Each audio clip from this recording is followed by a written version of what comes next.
Bom tarde, senhoras and senores. I'm very happy to be here again. This is my third time, and all of you have seen a lot of wonderful sessions today. It's 5 p.m. You're probably tired, but you're excited. You have great ideas how to implement in your business. And now we're going to have a fun panel. We're going to discuss similarities and differences in BRIC countries in e-commerce. And during the time, please think about the questions they're going to ask us. And at the very end, I'm going to have a surprise for you, a bonus that you will use in the next 48 hours. So are you ready? Awesome. So if we're thinking about e-commerce in BRIC countries,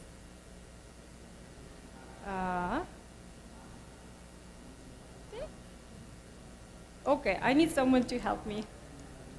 Okay. Which one? Okay. So if we're looking at the e-commerce in BRIC countries, there is one big similarity that all of us have, and you cannot ignore it anymore. The entire world cannot ignore it. Can you guess, can anyone volunteer guess what it is? Can anyone say what it is? One similarity that all four countries, four regions have: Brazil, Russia, China, India. Anybody? Well, it is market size.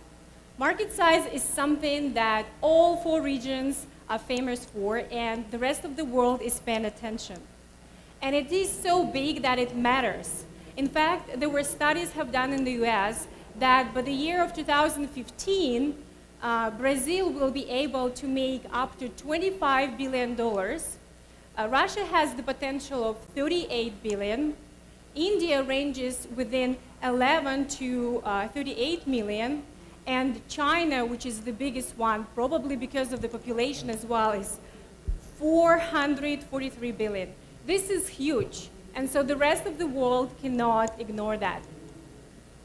So what are the things that we have in common, all four of us? Well, I call it local or eccentric government. And what I mean by that is you cannot deny that the Russian government has eccentric habits and well known to the world. And then we have China that doesn't allow you to use internet fully and gets into your privacy, which impacts e-commerce as well. And then we have India, which is so full in red tape. I think by the time they will get into the regulation and for e-commerce, it will take another 5 years or more. And of course, Brazil, you know what it is for you, yourself. Since I'm a guest in this country, I'm not going to have any visual for you because I still want to get home and don't want to say anything. But you know what it is for your country. Then, the government is something that we really cannot affect very much as industry professionals, maybe later on. But there are problems and similarities that we have that we can solve. And that comes to logistics. Logistics must be built in Brazil, in Russia, in India, in China. And it literally means you have to bring people into that. You have to create third-party companies that do logistics. You cannot rely on what is available. For example, in Russia, Ozon.ru, which is Russian Amazon, they have to create their own courier service. Here in Brazil, even one of the speakers who just joined for Pets.com Brazil, he's trying to contribute into the infrastructure of Brazil as well. But it's not that easy. It's not like you can hire anybody, any school person to do delivery. Fulfillment is very important for your business, and it requires skilled individuals to do so. In India, it's even more problematic because there is this instance of fraud, and but you have to deal with that, and you can do that. And then we have this cash payment. Now, in Brazil, you already resolved this issue, and later one of our speakers will share how it has evolved over time. But when it comes to Russia, people still prefer to pay in cash. And most of it because they don't trust the banking system, and the banks are very self-serving, and they don't trust the government either. For example, my parents, they lost all their savings at the age of 50 during the Iron Curtain fall down, and they had to start everything from scratch. They had to go in the streets and sell stuff so that they can afford college education for me and my sister. And so a lot of people, really start hiding their cash in mattresses, and it still shows up in the e-commerce right now because people prefer to pay in cash. In the United States, it's not a big problem, but you do see parts of it with Walmart and other big retailers targeting immigrants that come in without papers, they don't have access to credit cards, and they pay with cash. And then we are going to the differences. There is one good saying that we have to share the similarities, we have to find them and connect with them, but we need to celebrate our differences, because in the differences we can see opportunity how to solve some similar problems or how to profit on what we have so far. And if we look at all 4 countries or 4 regions, Brazil, Russia, India, and China, there are 2 main elements where the differences occur: the environment, which includes the physical and the industry, and the culture, which is very unique and will never change. And what do I mean by that? For example, in India, right, offline retail can be so painful. I mean, there are so many, if you're going to get a soap or something very basic, all those merchants all over the place. I mean, it's a crazy city, pollution, you don't want to get there. The offline retail is horrible, and so online retail becomes very attractive for busy professionals. Or, for example, in Russia, a lot of, there is a big population, big market, as you have seen, but a lot of it, all infrastructure is around Moscow, the so-called the Golden Circle, which is not only a tourist expression. And so it's very hard to reach customers that are in other parts of the country, like Sakhalin Island, where I'm from, which is 8 time zones away. But you have to really play with them. And then China, we all know that the low level of human life exists in China, and people drop in the factories. Well, the same happens in e-commerce. There are people who are running their online stores on marketplaces, and they run themselves to death. So that's very cultural. That's not something we can solve, but that exists there. And then Brazil, I see a lot of people I know in the industry who like to go to United States to go shopping there. They go to United States with empty luggage, and they come with a lot of stuff back. So there is very interesting pattern that you can engage into if you are trying to launch any specific store. And so if we're looking at all those 4 regions, and we want to focus on very specific cultural traits that will never change and we want to profit on, there are 4 that I identified. So with Russia, it has to do with giving it all to the beauty. Russians love to dress up. From the age of 7, you grow up and you learn how to dress very nicely, and people treat you differently if you don't dress very well. And Russians spend a lot of money on luxury fashion clothing. I mean, my sister, she spends up to 20 grand a year on her clothing. I think that's too much money, even for me, and I live in America. But Russians are paying attention to fashion. They're buying clothes from French retailers, UK retailers, and there are some of them that are coming to Moscow and set up their stores and online stores. And then we have China. Everybody knows that people eat everything in China, everything that moves. Well, that applies also to e-commerce. The best business model in China is marketplaces, and literally you can buy anything and sell anything in China. And if you are trying to set up your business, even if it's in the US, you need to know that, because you can get suppliers, or you can already buy something. You don't need to produce. And then in India, I call it the flying carpet. Travel industry, travel niche is very popular, is very good. And now they're adding other related goods as well. So you can really see why it works there, because it's very culturally driven with the matrimonial arrangements and family stuff. And then, of course, Brazil. All of you here are very beautiful people. I swear to God, every time when I come here, I'm tired after 12 hours on the plane. The first thing I notice is the beauty in people. I just stare and I stare, even if I'm tired. And of course, the first thing you see at the airport is the post office of Gisele. And you do know that Brazilians spend the most money on beauty and health products. That means that you have really high demand for this specific item or category. And you do still have problems with tax and import, but maybe you can still solve it. Maybe there is a different business model, like subscription model, because the demand is super high. All those women go into US with baggage, with a lot of stuff from it. They are the best customers you can ever have. So you need to figure out a business model that works around the taxes and import stuff that is imposed by your government. And so, what can we learn from it all? The 6 things that I identified that go throughout this is definitely tapping into the culture. That's the first thing you need to do. And then you need to solve what you can first, which is logistics. In fact, some of the people that spoke today, including Andrea from Saraiva, is trying to do that. And then you try to adopt marketplace model, because this way you can spread the risk that you have.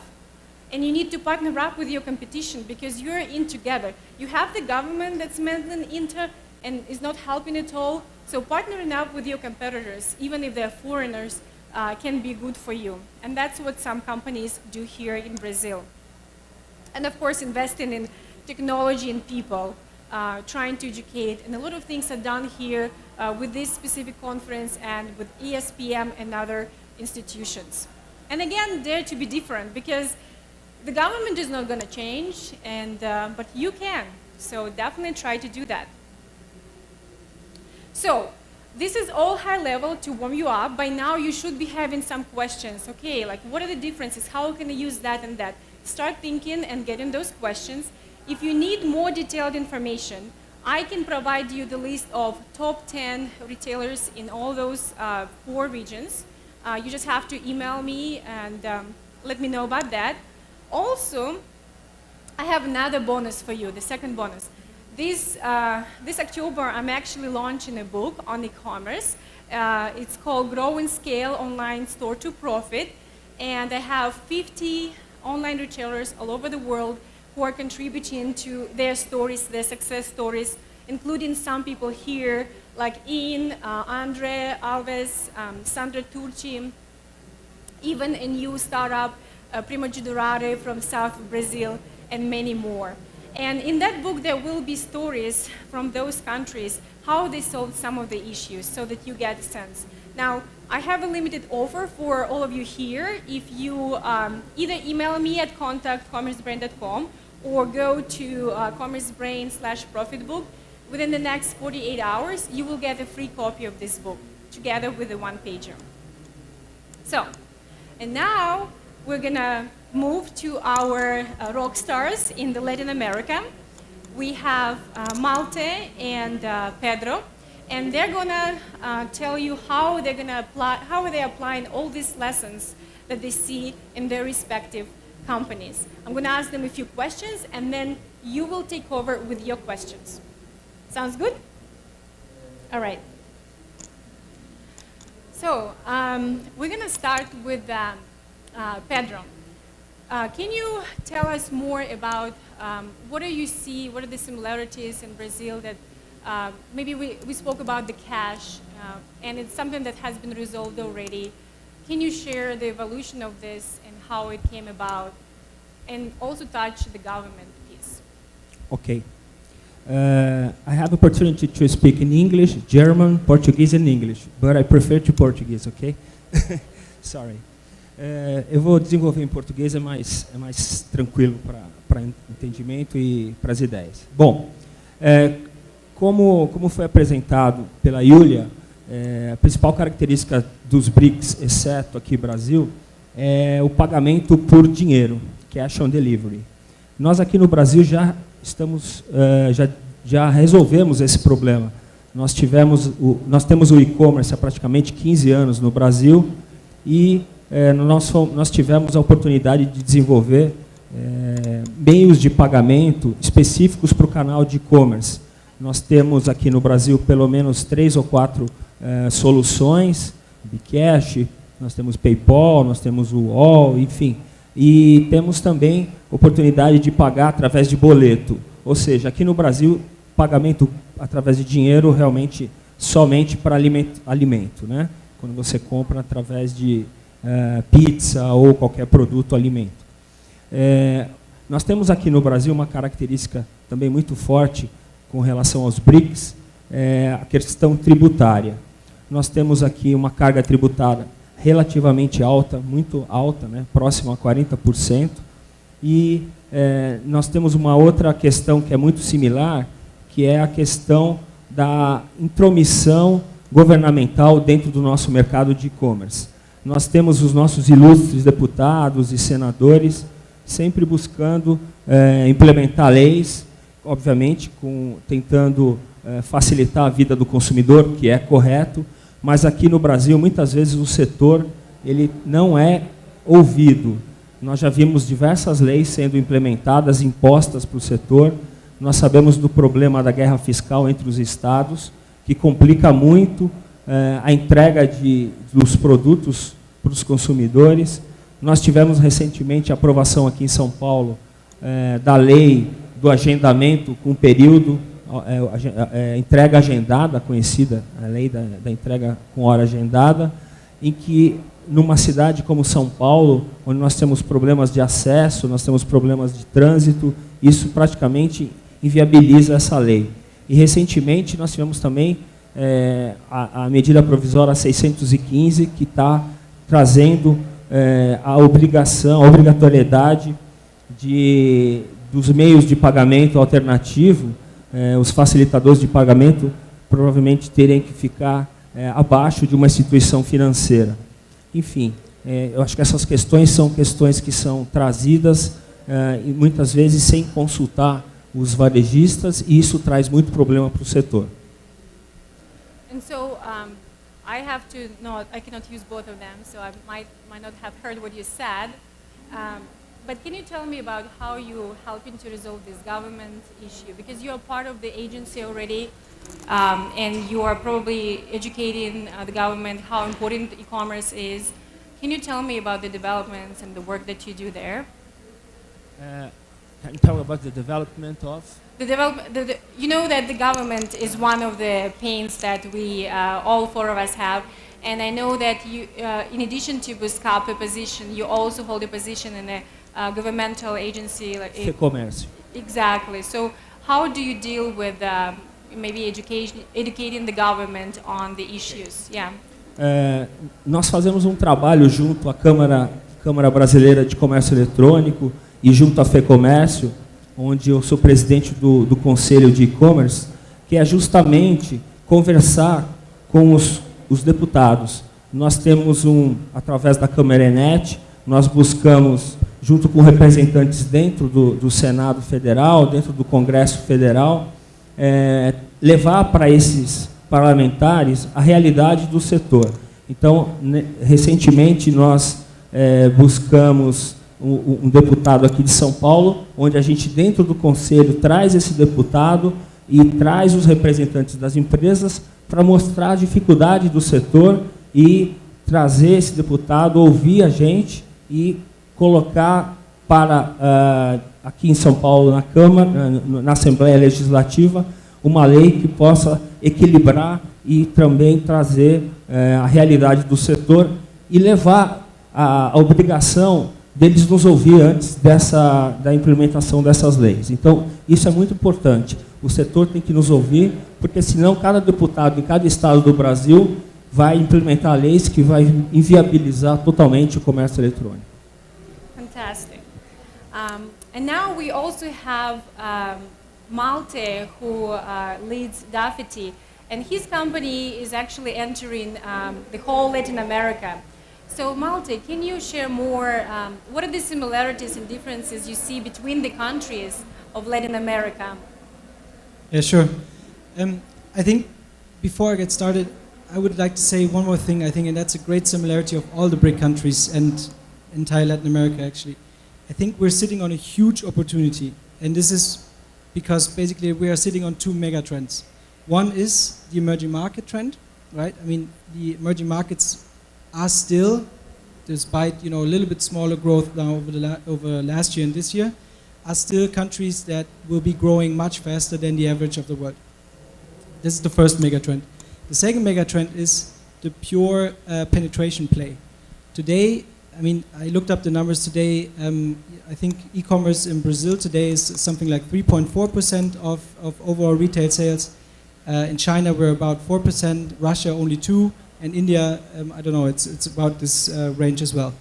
And if you compare those to more mature markets like the UK or the US, we see numbers like 10%, right? So this huge trend is still in front of us, right? I mean, we've only reached a very small penetration of e-commerce yet. And if you, and those are the BRIC countries, right? Now, if I compare this also to the countries where we're also present with the FITI, Argentina, Chile, Colombia, and Mexico, there the penetration is even smaller. So, this is basically the first thing to say. I think the biggest similarity is that we're sitting on a huge opportunity when it comes to BRIC countries. And now it's really only about, ripening those fruits. It's really about, adapting yourself to the local necessities and make your company grow, right? And if you compare a little bit, all of these aspects were mentioned during the presentation, but I think if you look at, for example, Brazil, and you compare it to a country like Colombia or Mexico or Chile, the main differences really are, for example, Mexico and Colombia, we had to deal with the very low credit card penetration. In Brazil, the credit card penetration is something like 115%. That means that on average, every Brazilian has more than one credit card. I think in the US it's even 2, right? I think it's even more. But in Mexico, this penetration is around 30% only. So this automatically leads to the question, how will my customers pay? They do have boleto payment as well, but do they all want to do it? No, they have a very strong preference towards cash on delivery, which is basically what Julia also mentioned in Russia, cash payment when you actually receive the goods. So we also had, when we entered the market, to adapt our strategy in terms of payment methods and logistics to the local requirements. We had to basically also learn again. We said, okay, we rolled out the FITI in Brazil, so it cannot be that hard to roll it out in the other countries as well. But every country is really different, and those are and the cost of the cash on delivery thing is one of the examples of how really every country is a little bit different. And if you compare the 4 countries, if you can stack them up, like which one picks up the fastest when it comes to becoming better in e-commerce, can you say which one is that to get a sense? So I think Argentina is the most prone e-commerce country. After Brazil, obviously, but I think main reasons are the middle class is already established. You have a high penetration of internet and a high penetration of credit cards. So that's a very favorable country for us. But the other countries are also very, very good for us, right? For example, in Colombia, the opportunity is to really, there's 2 pure e-commerce companies, right? There's another rocket venture, Linio, which is general merchandise, and there's Dafiti, besides all the travel companies and Groupons of the world, right? But there we have the chance to actually build the market, form the market, educate people to buy online. And so within your company internally, do you have people exchanging ideas like, well, that worked in Argentina, should we try to do that? Do you have like an internal council, or how does it work internally? Yeah, absolutely. And it's sometimes funny, right? Despite the differences, many things work in all the countries the same. So, for example, if I look at my marketing, when we had started display marketing, for example, in Argentina and Chile, the local marketing would always say, no, those banners that you guys use in Brazil, they don't work here. The Argentinians said, we're a little bit more chic than the Brazilians. We want more fashion than just selling. And the Chileans had other points, right? And in the end, we tested all of the banners, and in the end, the Brazilians, the banners that we used here in Brazil, they were also the ones that performed the best in the other countries. So I think despite the differences, we have a lot of similarities there as well. Beautiful, beautiful. And now we're gonna get to the questions from the audience, whether it's for Malte or Pedro. Please come to the microphone and ask your questions. We have one here.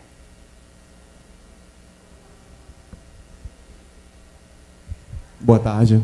Minha pergunta é para o Malte. Eu sou empreendedor também, eu tenho amomuito.com, uma empresa que vai completar agora 4 anos de vida. É uma empresa de acessórios femininos, tem cerca de 10 mil produtos. A gente recebeu um investimento de um fundo carioca em 2012 e a gente vai abrir agora para próximas rodadas. A grande preocupação, na verdade, é que os investidores, principalmente americanos, né, e de fora, estão completamente desacreditados com o Brasil, com as empresas do Brasil. E a Dafit é um caso impressionante de investimento. A gente sabe que foi investido muito dinheiro, inclusive recentemente, nos próximos negócios da Dafit. A minha pergunta, na verdade, são duas. Primeiro, você acha que, historicamente, não aconteceu isso, né? Não tem nenhum fundador brasileiro que conseguiu a verba de investimento que a Dafit conseguiu. Se é possível isso acontecer? E a segunda é, como é que você consegue ter tanta confiança para os investidores, seja russo, americano, que para investir no negócio seu, e se eles detêm a maior parte do seu negócio? Bom, eu acho principalmente, que com certeza vai ter um fundador brasileiro que vai conseguir um investimento desse também. Acho que no final das contas os investidores sempre olham os números, o teu business plan.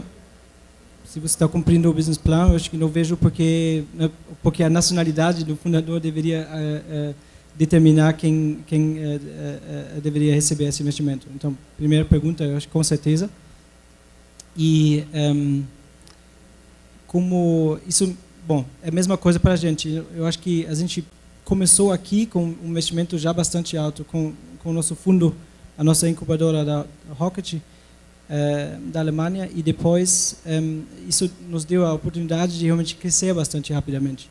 Então, como a gente conseguiu o crescimento que os primeiros investidores já prometeram para viam antes, eu acho que isso convenceu depois os novos investidores. E eu acho que uma coisa que eles também perceberam sempre quando eles numa visita nos nossos escritórios é que a gente realmente começou aqui para montar uma empresa sustentável.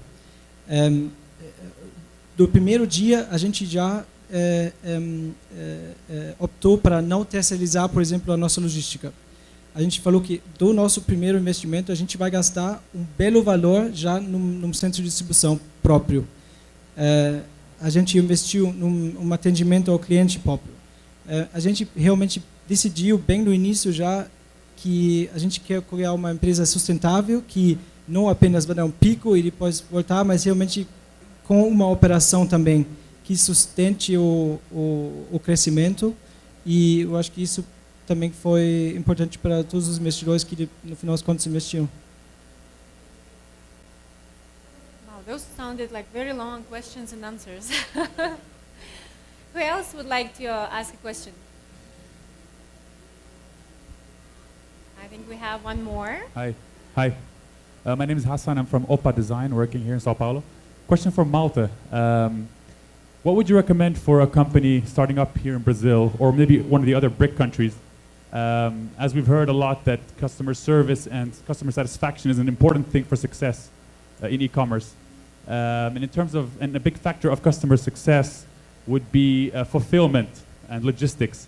Would you recommend a starting company to do a third party in the beginning and then maybe as they grow and scale, do it in-house, or start from the beginning doing in-house fulfillment logistics? Yeah, so I actually just mentioned that in my prior answer. So we decided to do not to actually outsource our logistics. So we started with our own distribution center from day one. We invested heavily in our logistics, and you know, we in the beginning of this year we also moved into our new warehouse, which will, you know, then give us enough room for growth over the next 2 years, for example. So I strongly believe that you should have everything in house. It will cost you, but yeah. And we might have a question, one more question. Go ahead.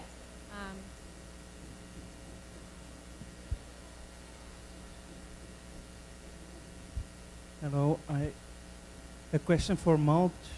I understood that Dafiti is using Magento, the Magento platform. I would like to know how important was the choice of Magento in the success story of Dafiti? Yeah, so actually we started with Magento, but after a few months we actually migrated to our own solution. So without going into any details, but we believe that building our company also on our own IT infrastructure made more sense. Uma pergunta para o Pedro. Visualizando que o e-commerce no Brasil está crescendo, está se organizando, você que faz parte aí de um conselho, qual que é a visão do Brasil para daqui a um tempo, para quem trabalha com moda, e a Dafiti pode ser um exemplo, trabalhar com padronização de tamanho, viabilizar a melhor forma de logística, para não ficar dependendo de transportador ou correios? Está tendo alguma organização nesse sentido para elevar um pouco mais a venda e o pessoal confiar mais no e-commerce, falar, não sei se vai servir, se vai ficar grande, se está tendo alguma mobilização nesse sentido? Eu estive recentemente na ABIT, Associação Brasileira da Indústria Têxtil, e eu soube que existe um movimento para padronização do setor dos fabricantes de roupa no Brasil. Já existe uma sugestão de padrão para roupas infantis, e existe já uma agenda de padronização para os próximos anos. É uma sugestão, ainda não é uma obrigação. E esse é um entrave para a categoria de moda e acessórios no Brasil ainda, porque as pessoas têm muito medo e muita insegurança quando compram, porque o tamanho médio muitas vezes não é médio, é pequeno, o outro é grande. Então, para a indústria brasileira, da indústria têxtil, é importantíssima a padronização, não somente para vender no e-commerce, mas também para exportação. Então, já existe, sim, está começando com tamanho pequeno para infantil, crianças, e isso depois vai ser estendido para outros clientes. Hi, my name is Andrea, and my question is for Yulia. We have a fashion jewelry maker called Stella Geromini, and we're planning to expand all over the world. And we would like to know if in these BRIC countries, if maybe expanding to these countries, maybe using e-commerce would be a nice strategy, and how you see the luxury goods market in these places, mainly in China and Russia, and Yeah. if you imagine e-commerce would be a nice strategy, or maybe going actually physically into the place. Yeah, well, who doesn't love jewelry? Well, I think the best strategy would be to have people, local people in any country you go to, because ultimately you need someone who speaks the language, who can deal with the government piece, setting things up. You need to have local resources to get there first. And then you need to partner up with some people who are already there that are established. It will be much easier to do so. And in our example, even Ozone.ru and the e-commerce company from UK, they're also working together through the American Business Center. And so this is something you can do as well. But the piece of yes, there is a market for jewelry and fashion. It also depends what kind of jewelry and fashion. Is it high-end, or if it's high-end, it might work. But you also need to know what Russian people like. I mean, they do a lot of platinum and they do a lot of gold. It's very different from American, for example. So you need to maybe have a different line. But some retailers, what they do, they actually go to Moscow, set up offline retail store first, and they learn a lot about the market, and they test the products right there in the first 3 months. And then they hire people locally who can set up the site and everything else, and then they launch. And it's so much easier than going with nothing. So, yeah. Anybody else? Oh, we have more. I think our assistant is running to you.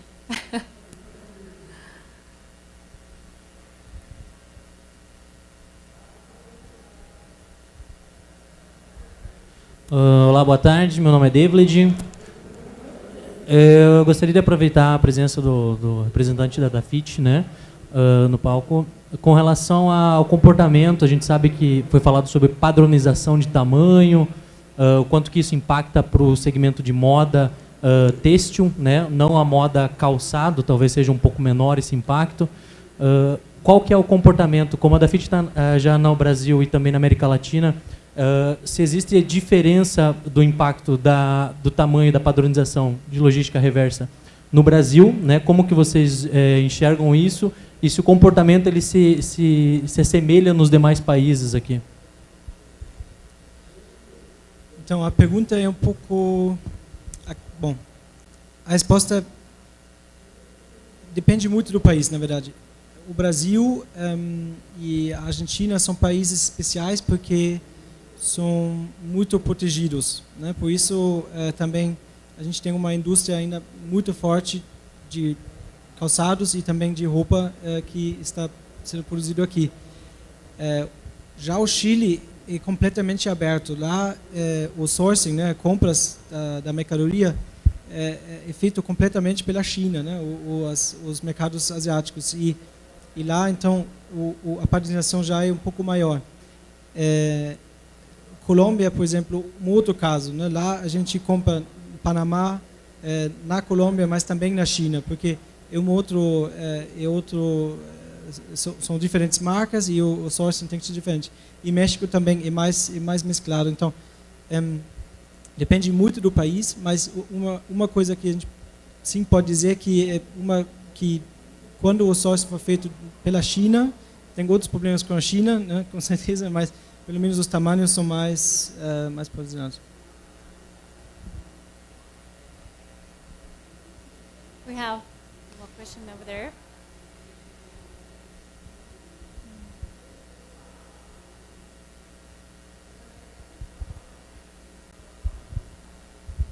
Minha pergunta é pro Malt. Meu nome é Jefferson e eu queria saber minha dúvida é o seguinte: no Brasil é muito difícil você manter os benefícios para o usuário, né, para o consumidor, por exemplo, frete grátis e troca grátis.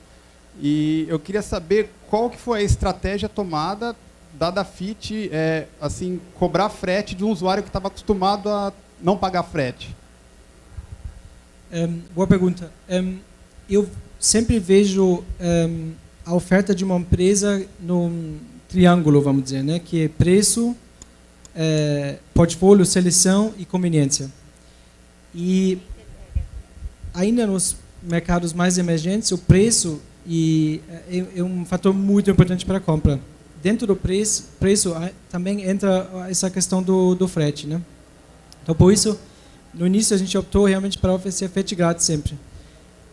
O que a gente fez agora é a gente optou, pensando de novo naquele triângulo, de deixar um pouquinho o preço do lado e focar mais ainda na seleção de produtos. Porque com a nova política de frete a gente consegue oferecer ainda mais produtos. Naturalmente, com frete grátis, a gente se limitava em certas faixas de preço. E eu não estou falando de produto muito básico, aqui a gente vai agora entrar o barato, né, o outro nível, mas foi a estúpida pergunta que a gente não conseguia vender Havaianas certinho, porque o preço de Havaianas é R$20, não sei, 15 talvez às vezes, né? Então, isso não fazia muito sentido para a gente. Então, neste caso, a gente optou realmente para oferecer ainda um portfólio ainda maior, mais completo para o cliente, e a gente avaliou isso como um maior ângulo para nós do que essa questão do frete mesmo. All right. Muito bem, parabéns. Muito obrigado a todos.